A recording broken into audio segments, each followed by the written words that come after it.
In terms of perfect looking fruits wise, personally I'm afraid of things that are too pretty. Some ugly things are definitely healthier for sure.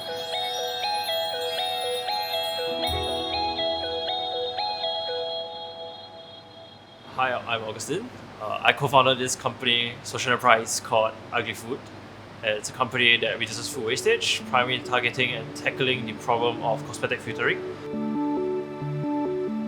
UglyFood actually comes about primarily because of what we call appearances in terms of like fruits and vegetables itself. Sometimes like cauliflowers have black spots on their perfect white skin. It's also food that naturally deforms into weird looking shapes and contours that people are not really familiar with. So these things are naturally what we call ugly food.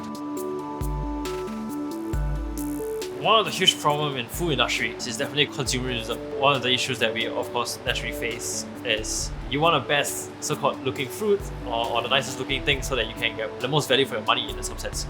What I wish to see in terms of what ugly food might be able to educate people about and probably progress the market towards would be that if the public is more or less willing enough to accept all kinds of classes. We call it class 1, class 2, class 3. Class 1 being perfect. It's so much more expensive than class 2 wise. It's because you actually require manpower to sort out what's class 1 and what's class 2.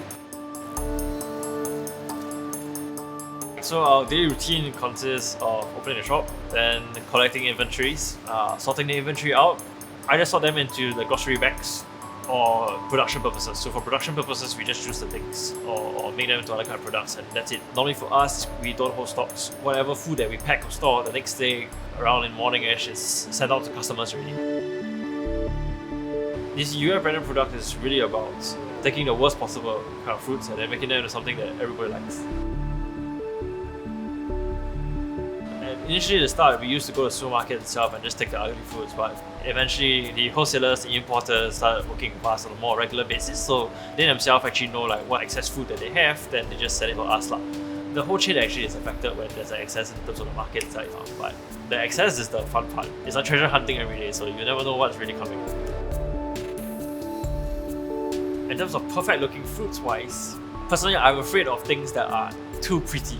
I'm not exactly sure how they grew them, either genetically or pesticides or some kind of control, because fruits are literally grown out in the open. Some ugly things are definitely healthier for sure.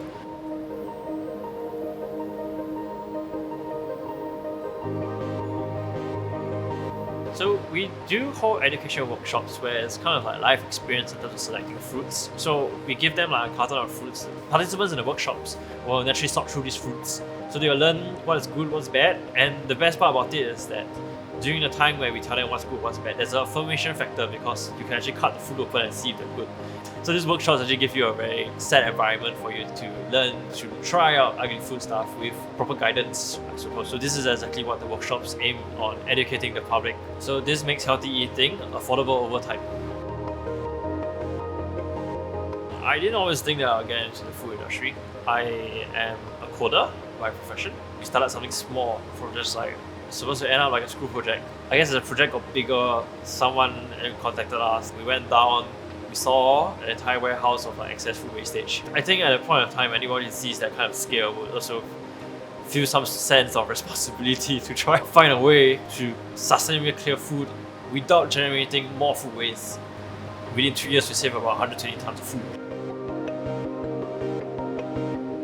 We do encourage other corporate entities to think twice in terms of like where their purchases go. Like in the event there's an excess, what do they do with it? On the restaurant or hotel front, we do encourage them as well to think about using excess or ugly food in their day-to-day cooking.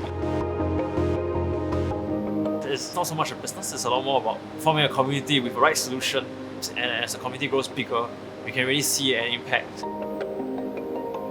Some of the challenges we face, understanding about the food licenses, the food laws, start of the entrepreneurship journey, definitely you have to learn everything from scratch, you have to get a food handling license. There's no degree about food in Singapore. You can probably search some of the things online here and there, but a lot of it's hands-on, really going down to Pasir Panjang or the wholesalers, importers, finding out what they're doing, finding the movements, really understanding things, and it's through experience that we actually record down things like what's the shelf life, how to manage it. So it's through trial and error.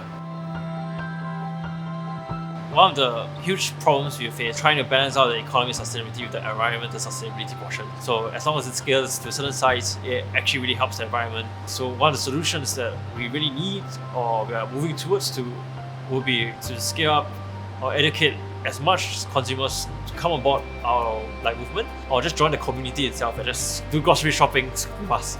This naturally really assists the environment sector.